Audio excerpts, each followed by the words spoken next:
Hello friends, कैसे हैं आप लोग? अच्छे होंगे। प्रीवियस लेक्चर में बात कर ली थी संगम काल की।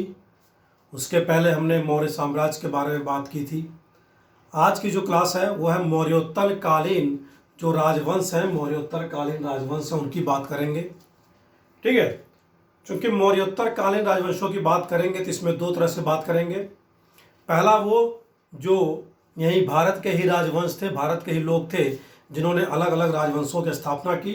और दूसरे वे जो भारत के नहीं हैं, क्या विदेशी हैं, यानी कि बाहर से आए हैं, अफगानिस्तान से आए हैं, ईरान से आए हैं, चाइना से आए हैं। ठीक है। जैसे कि ईरान से पहला वो आए, मध्य एशिया से शक आए, कुषाण चाइना से आए। ठीक है। तो एक बात करेंगे हम देसी राज्य वंश की और दूसरी बात करेंगे विदेशी राजवंशों की। तो चलिए देखते हैं सबसे पहले कि देशी राजवंश कौन कौन थे मौर्योत्तर काल के बाद, और विदेशी राजवंश कौन से थे मौर्योत्तर काल के बाद। ठीक है। फिर उसके बाद क्रम वाइज हम एक एक राजवंशों को पढ़ेंगे, देखेंगे। तो दो तरह से देखते हैं मौर्यकालीन राजवंश को, मौर्योत्तर कालीन राजवंश को। एक देसी राजवंश,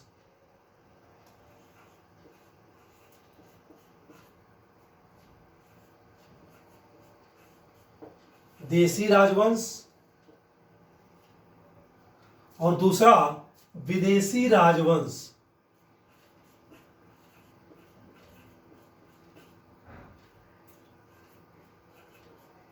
विदेशी राजवंश।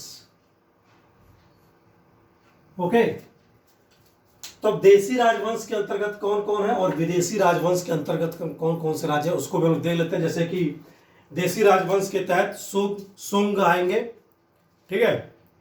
मौर्यों के बाद मध्य भारत में सुंग, फिर कण्व आएंगे, फिर आंध्र सातवाहन वंश आएंगे, वाकाटक आएंगे, इक्ष्वाकु आएंगे, चेदी वंश आएगा, चुटू सातकर्णी वंश आएगा, आभीर वंश आएगा, मालव वंश आएगा और यौधेय वंश आएंगे। ये छोटे छोटे राज्य हैं।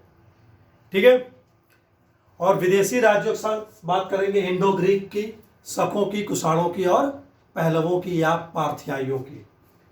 तो देसी राजवंश के तहत कौन कौन से हैं?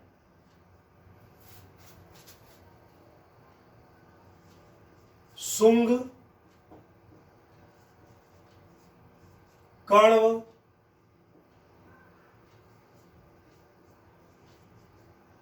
आंध्र सातवाहन। ठीक है। सुंग, कण्व, आंध्र सातवाहन। ठीक। वाकाटक,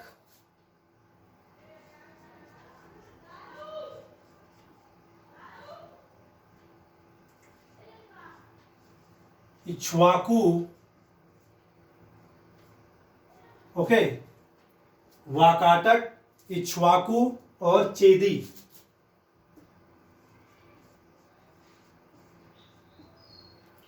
चटू सातकर्णी वंश, चुटू सातकर्णी वंश, सॉरी, चुटू सातकर्णी वंश,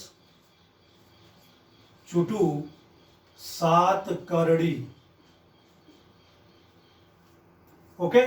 चुटू सातकर्णी, आभीर वंश।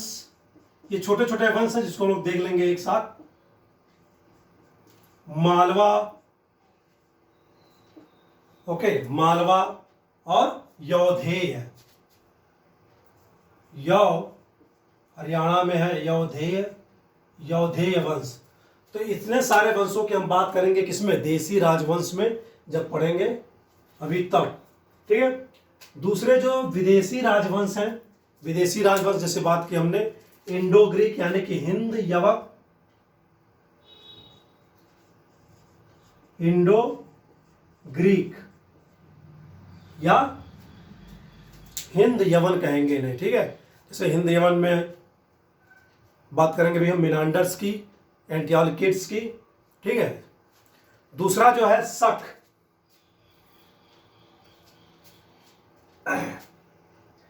इंडो ग्रीक के बाद शक। फिर बात करेंगे किसकी हम? पहलव की या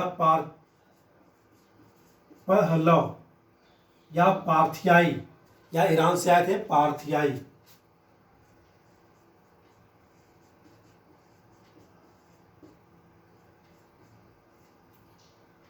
और चौथा जो बात करेंगे कुषाण, यानी जिसका फेमस शासक कनिष्क। ठीक है, कनिष्क फेमस शासक था इसका, इस वंश का। तो ये है सारे मौर्योत्तर कालीन राजवंश।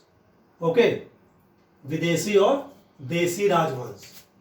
इधर हो गए देसी राजवंश और इधर हो गए कौन से, विदेशी राजवंश। ठीक है, अगर इंडो ग्रीक की बात करें तो इंडो ग्रीक वही है जो सिकंदर के साथ आए थे, जिन्होंने क्या है पश्चिमी उत्तर पश्चिमी भारत के कुछ क्षेत्रों पर क्या है अपना आधिपत्य स्थापित किया, जैसे सेल्युकस था चंद्रगुप्त मौर्य के समय। ठीक है, तो वो वंशावली चलती आ रही थी। तो उत्तर पश्चिम के बाद जो ऐड हुए राजवंश भारत में, वह दो भागों में बट गए। इंडो ग्रीक कौन कौन से, डेमेट्रियस वंश यानी कि डेमेट्रियस और यूक्रेटाइड्स। ओके, डेमेट्रियस और यूक्रेटाइड्स। डेमेट्रियस वंश का कौन सा था, मिनांडर, जिसको हमने बात की थी बौद्ध भिक्षु नागसेन मृदपन्नो साहित्य में उसका वर्णन मिलता है। दूसरा जो वंश है इंडो ग्रीक में वह कौन सा, यूक्रेटाइड्स, जो तक्षशिला में था। एंटियालकिड जो हमने बात की थी कि हेलियोडोरस उसका राजदूत आता है कहाँ, विदिशा में, शुंग शासक भागभद्र के समय, और एक गरुड़ ध्वज स्थापित करता है। शकों के 5 शाखाएं थी, भारत में 4 बनी, तक्षशिला, मथुरा, नासिक और मालवा या उज्जैन। पहला तक्षशिला में थे। और कुषाण कहाँ थे, कुषाणों राजा पेशावर था, मथुरा थी। ठीक है, इंडो ग्रीक की जो राजधानियां थी वो कौन कौन सी थी, साकल और तक्षशिला। साकल यानी कि सियालकोट। ठीक है, शकों की जो राजधानी बनी वो कौन सी, शक कितने थे, कई क्षेत्रों में थे, तक्षशिला, मथुरा, नासिक। तक्षशिला, मथुरा,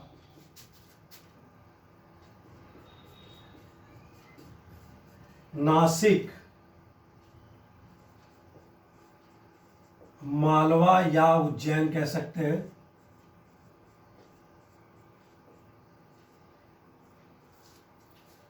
पहलवों की राजधानी कहां बनाई इन्होंने, तक्षशिला में।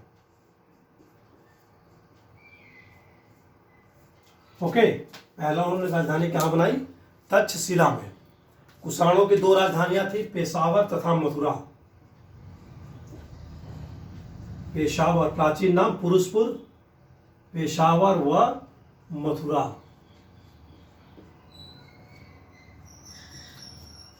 ये एक ब्रीफ इंट्रोडक्शन है आज की क्लास में। आज की क्लास में हम बात करेंगे शुंगों के बारे में, देसी राज्य में शुंगों के बारे में बात करेंगे। ये ब्रीफ इंफॉर्मेशन दे दिया गया है। आगे जब हम पढ़ेंगे तो क्रम वाइज पढ़ेंगे, इंडो ग्रीक, शक, पहला और कुषाण। आने का जो इनके क्रम है, इंडो ग्रीक है पहला और फिर शक है फिर कुषाण है। हालांकि शक यहाँ पहले लिख दिया गया है। ओके, तो आज की क्लास में जो शुरू करेंगे हम, सबसे पहले हुआ क्या है, शुंग डायनेस्टी की बात करेंगे, शुंग राजवंश की।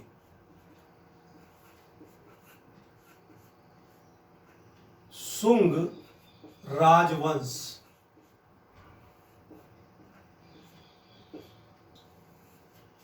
शुंग राजवंश क्या, एक ब्राह्मण वंश है, ब्राह्मणों द्वारा स्थापित है। कण्व भी एक ब्राह्मण वंश है और आंध्र सातवाहन भी क्या है, ब्राह्मण ही है। ठीक है, तो सबसे पहले शुंग राजवंश की बात करते हैं। शुंग राजवंश की स्थापना किसके द्वारा की गई, पुष्यमित्र शुंग द्वारा 185 बीसी में। 185 से लेकर 75 बीसी तक यह चलेगा राजवंश, शुंग राजवंश। पुष्यमित्र शुंग कौन था, पुष्यमित्र शुंग जो मौर्य साम्राज्य का अंतिम शासक था, बृहद्रथ, उसका क्या था, सेनापति था। ओके, और सैनिक परेड के समय ही क्या है, पुष्यमित्र शुंग द्वारा अंतिम मौर्य सम्राट बृहद्रथ की हत्या कर दी जाती है और मगध पर शुंग राजवंश का राज्य स्थापित होता है। ठीक है, तो इनका जो समय है 185 से लेकर 75 BC तक। BC हमेशा उल्टा चलता है, यानी कि before the birth of Christ, यानी कि ईसा मसीह के जन्म से पहले। यानी हम जानते हैं कि पूरे विश्व पर अंग्रेजों का शासन था। अंग्रेजों ने क्या इतिहास मैक्सिमम लिखा है। तो अंग्रेजों ने क्या किया, ब्रिटिशर्स ने, कि जो ईसा मसीह का जन्मदिन था उस दिन को एक मान लिया। ओके, और उसके पहले जो घटित घटनाएं हुई, इतिहास हुआ, उसको before the birth of Christ कह के पुकारा जाता है, और बाद वाले को AD। ठीक है, तो BC हमेशा उल्टा चलता है। 185 से 75 BC तक है शुंग राजवंश। स्थापना किसने की? पुष्यमित्र शुंग ने। इसका जो संस्थापक है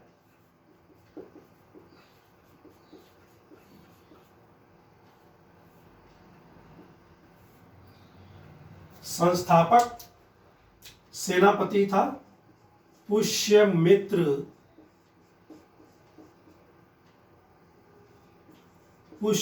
शुंग द्वारा स्थापना की जाती है शुंग डायनेस्टी की 185 BC में। ओके, 185 BC में। किसकी हत्या करके? मौर्य सम्राट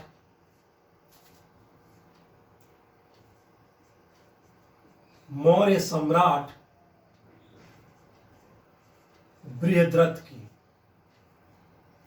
ठीक है, मौर्य सम्राट बृहद्रथ की हत्या करके सेनापति पुष्यमित्र शुंग द्वारा शुंग राजवंश की क्या स्थापना की जाती है। इनकी जो राजधानी थी, पहले तो पटना यानी कि पाटलिपुत्रा थी।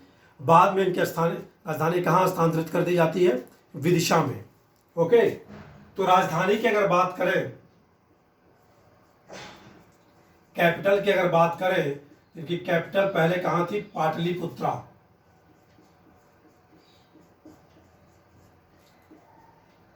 पाटलिपुत्र। ठीक है, लेकिन बाद में कहाँ स्थानांतरित हो जाती है राजधानी?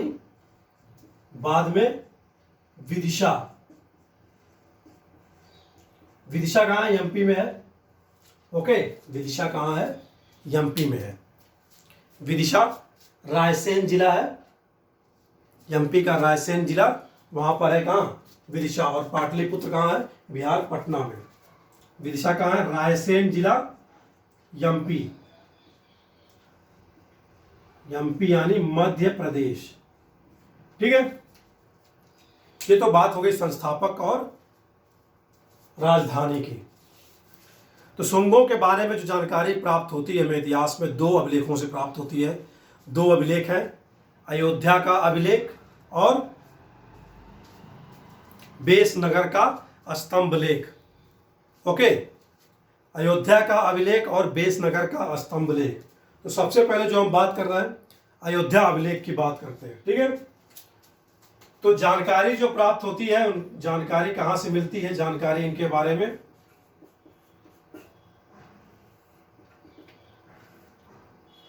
पहला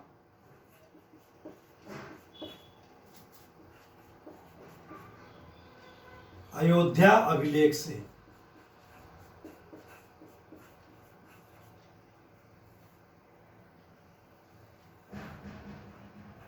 ठीक है, पहला कहाँ जानकारी मिलती है?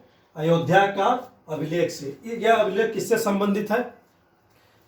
हालांकि शुंग वंश से संबंधित है, लेकिन जो पुष्यमित्र शुंग का राज्यपाल था, राज्यपाल धनदेव, ठीक है, गवर्नर था पुष्यमित्र शुंग का, उसने ही इसको बनवाया था। और इसमें क्या है? जानकारी प्राप्त होती है पुष्यमित्र शुंग के बारे में या शुंग डायनेस्टी के बारे में। ओके, तो अयोध्या अभिलेख याद रखेंगे, राज्यपाल धनदेव का था। शुंग डायनेस्टी की जानकारी प्राप्त होती है। क्या जानकारी प्राप्त होती है इससे? आज जो बाबा रामदेव ने जिनके नाम पर अपनी संस्था स्थापित की है, इंस्टीट्यूशन स्थापित किया है या कंपनी स्थापित की है, वह कौन थे? पुष्यमित्र शुंग के मित्र थे वह ऋषि। क्या नाम है उनका? पतंजलि। ठीक है, ऐसा वर्णन मिलता है अयोध्या अभिलेख में कि पतंजलि के सहयोग से या श्रेय से पुष्यमित्र शुंग द्वारा 2 अश्वमेध यज्ञ कराए गए। क्या जानकारी प्राप्त होती है? 2 अश्वमेध यज्ञ।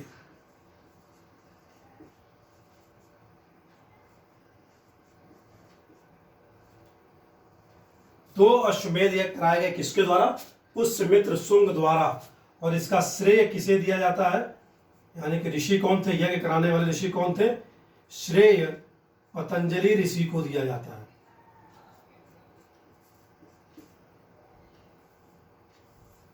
ओके, श्रेय किसे जाता है? पतंजलि ऋषि को। ये तो पहला फर्स्ट जानकारी हो गई अयोध्या अभिलेख से। और इसी अभिलेख से यवनों के आक्रमण की जानकारी प्राप्त होती है। जब हम बात करेंगे हिंद यवन की तो इनकी, तो यवनों के आक्रमण की जानकारी प्राप्त होती है अयोध्या के अभिलेख से, इसमें उत्कीर्ण है। ओके, यवन आक्रमण की जानकारी प्राप्त होती है। ये तो पहले जानकारी हो गई। दूसरी, यवन आक्रमण के बारे में बात करता है।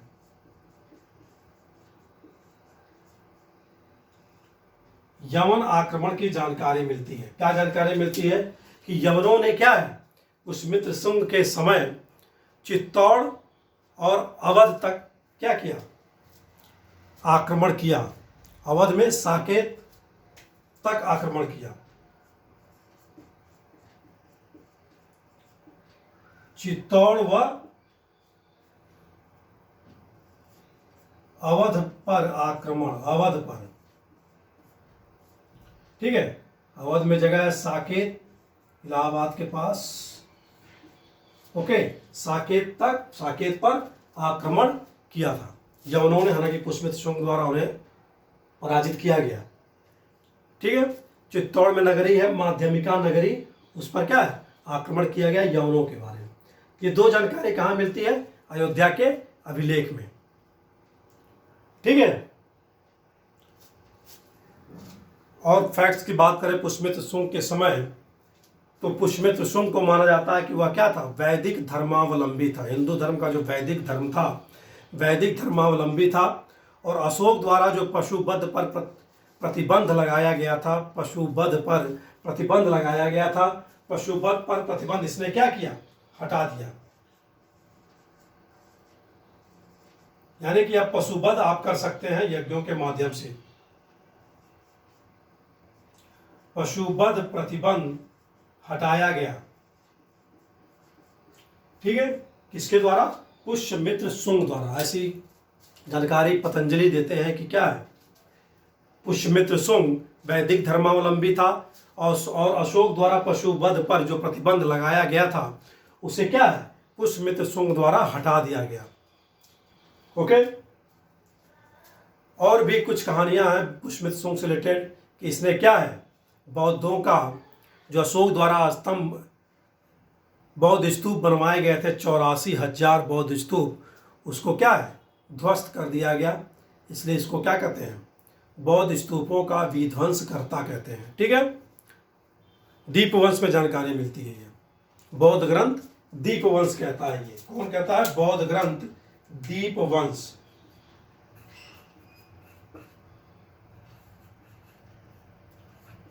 बौद्ध ग्रंथ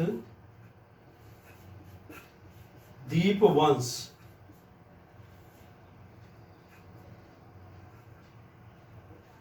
ठीक है, क्या कहता है कि पुष्यमित्र शुंग द्वारा 84,000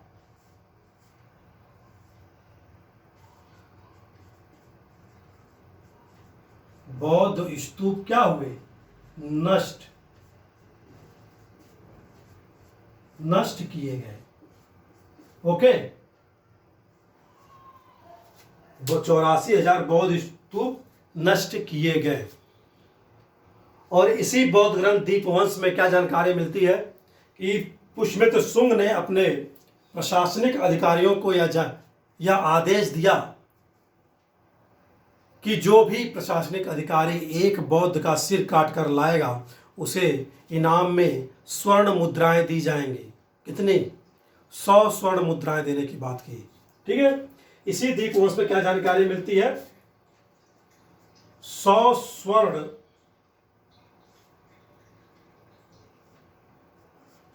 स्वर्ण मुद्राएं। यानी कि कोई भी प्रशासनिक अधिकारी किसी बौद्ध भिक्षु का सिर काट कर लाता है तो उसे इनाम के रूप में क्या है 100 स्वर्ण मुद्राएं दी जाएंगी। ऐसा उल्लेख किसमें है? बौद्ध ग्रंथ दीपवंश में। हालांकि यह पूर्णतः सत्य नहीं है। क्योंकि कुछ उदाहरण ऐसे मिले हैं कि पुष्यमित्र शुंग द्वारा क्या है कुछ स्तूपों की मरम्मत भी करवाई गई, निर्माण भी किया गया। जैसे सांची का स्तूप, सांची में 2 स्तूपों का निर्माण कराया गया पुष्यमित्र शुंग द्वारा। ठीक है, सांची में 2 स्तूपों का निर्माण कराया गया किसके द्वारा? पुष्यमित्र शुंग द्वारा।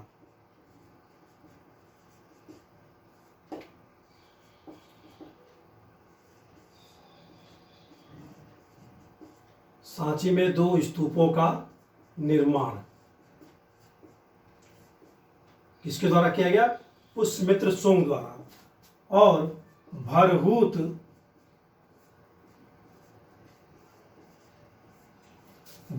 स्तूप का भी निर्माण किसके द्वारा कराया गया? पुष्यमित्र शुंग द्वारा। ठीक है,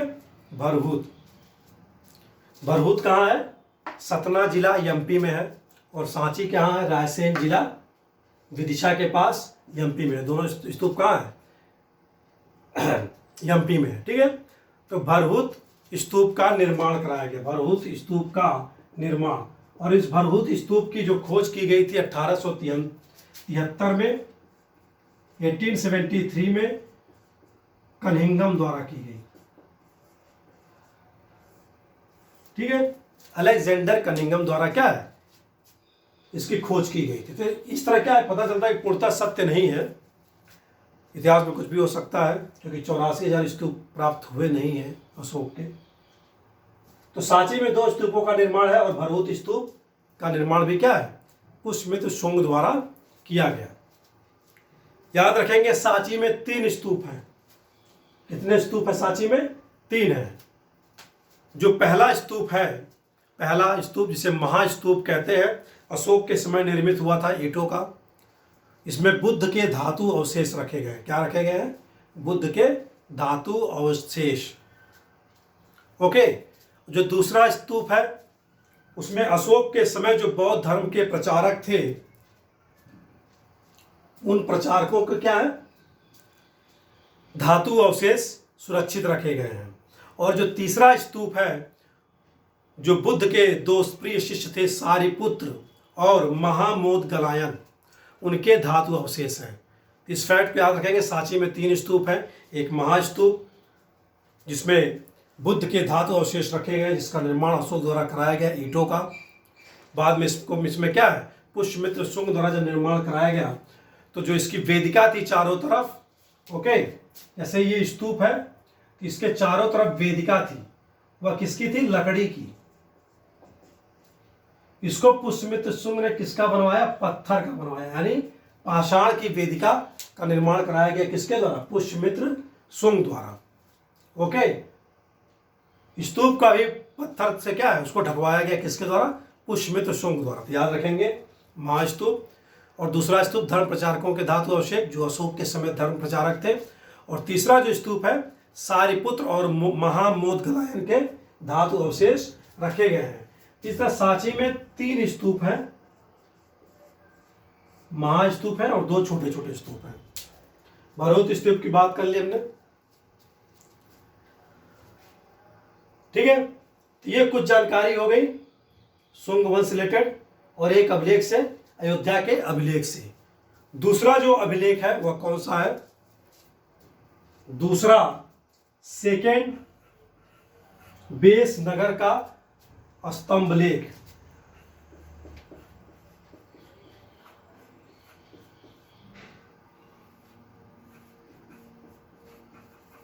बेस नगर स्तंभ लेख के बारे में हमने प्रीवियस लेक्चर में बात की थी, प्रीवियस वीडियो में जब वैष्णव धर्म की बात कर रहे थे तब।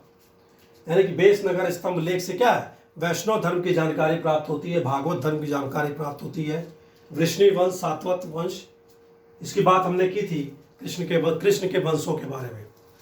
ओके, तो इस स्तंभ लेख से सबसे पहले तो क्या? वैष्णव धर्म की जानकारी प्राप्त होती है। और यह स्तंभ लेख किसके द्वारा स्थापित कराया गया था? यमन राजदूत यवन राजदूत द्वारा। जो तक्षशिला में एक वंश था इंडो ग्रीक का यूक्रेटाइड्स, उसका जो शासक था एंटियालकिड्स, उसका राजदूत था हेलियोडोरस। तो यवन राजदूत हेलियोडोरस द्वारा, हेलियोडोरस, ठीक है।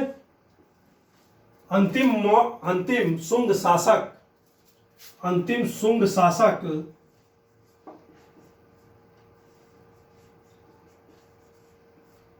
सॉरी अंतिम नहीं है, अंतिम शुंग शासक देवभूति है, दूसरे नंबर का है, सेकंड लास्ट कह ले सकते हैं। शुंग शासक भागभद्र, क्योंकि इनकी राजधानी पहले पाटलिपुत्र थी, अब कहाँ हो जाती है, विदिशा, विदिशा में रहती है।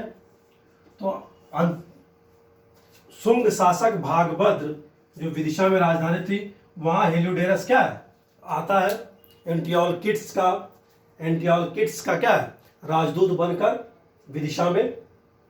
और वहाँ पर क्या है, विदिशा में एक विष्णु मंदिर होता है, विष्णु मंदिर। विष्णु मंदिर के समक्ष क्या है,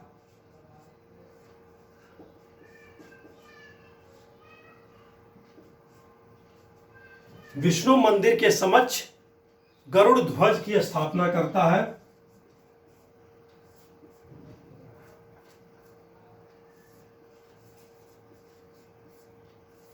और प्रीवियस लेक्चर में हमने बात की थी कि इस गरुड़ ध्वज पर क्या अंकित था, देव देव वासुदेवाय, देव देव वासुदेवाय, ठीक है। तो विष्णु मंदिर के सामने गरुड़ ध्वज की स्थापना की जाती है, किसके द्वारा, हेलियोडोरस द्वारा। इससे क्या पता चलता है कि वैष्णव धर्म था, यानी कि तक्षशिलावासी भी क्या वैष्णव धर्म से परिचित थे, यानी कि विष्णु से परिचित थे या कृष्ण से परिचित थे, ठीक है। इसलिए गरुड़ ध्वज स्थापित कराया गया और लिखा गया क्या, देव देव वासुदेवाय। तिबेस नगर स्तंभ लेख से भी क्या है, शुंग वंश की जानकारी प्राप्त होती है। पुष्यमित्र शुंग के समय दो समकालीन जो ऋषि हैं वो कौन है, मनु और पतंजलि। मनु और पतंजलि किसके समय के हैं, पुष्यमित्र शुंग के समय 185 बीसी, ठीक है, 185 बीसी।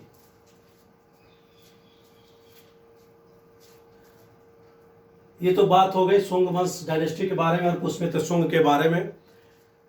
इसके शासकों की बात कर लेते हैं, ज़्यादा जानकारी नहीं है उनके बारे में। इसके शासक जो है अग्निमित्र, ब्रजमित्र, भागभद्र और अंतिम शासक देवभूति। कौन कौन है, अग्निमित्र,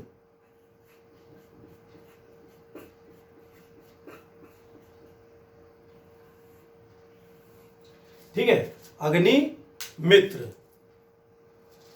इसके बाद जो शासक बनता है वो कौन बनता है, वसुमित्र। ये नाम याद रखेंगे, क्वेश्चन पूछे जा सकते हैं किस वंश के हैं। अग्निमित्र, वसुमित्र, पुष्यमित्र, शुंग। पुष्यमित्र मित्र है लगा है तो ये तो पहचान जाएंगे, ठीक है। वसुमित्र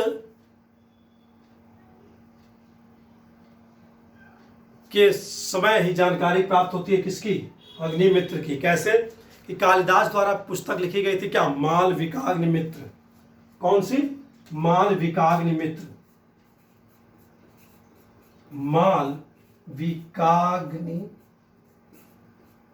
मालविकाग्निमित्र किसने लिखी थी, कालिदास ने।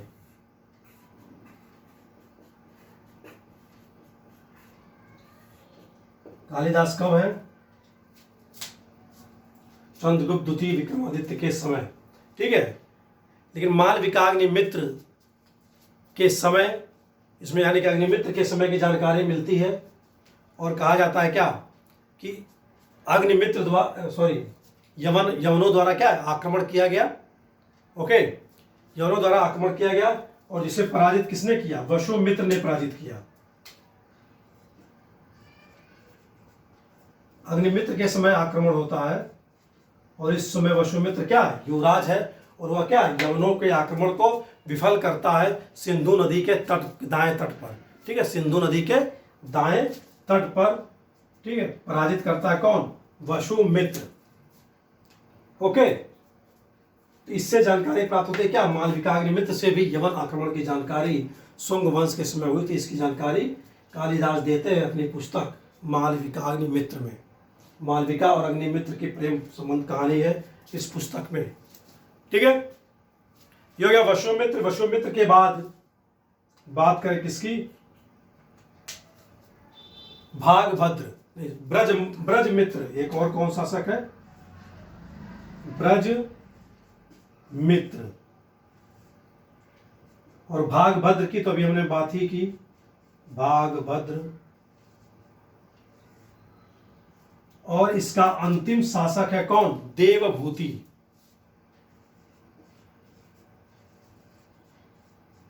कभी कभी अंतिम शासक पूछ देता है वंशों के, तो शुंग वंश का अंतिम शासक कौन है, देवभूति, जिसकी हत्या उसके सचिव वसुदेव द्वारा कर दी जाती है और कण्व राजवंश की स्थापना की जाती है। तो इस तरह क्या है, जो शुरुआत पुष्यमित्र शुंग ने की थी, हत्या करके नए वंश की स्थापना की, उसी तरह उसके अंतिम शासक देवभूति की हत्या उसके सचिव वसुदेव द्वारा करके क्या है, कण्व वंश की स्थापना की जाती है। ओके, तो इसकी हत्या की जाती है, हत्या वसुदेव द्वारा।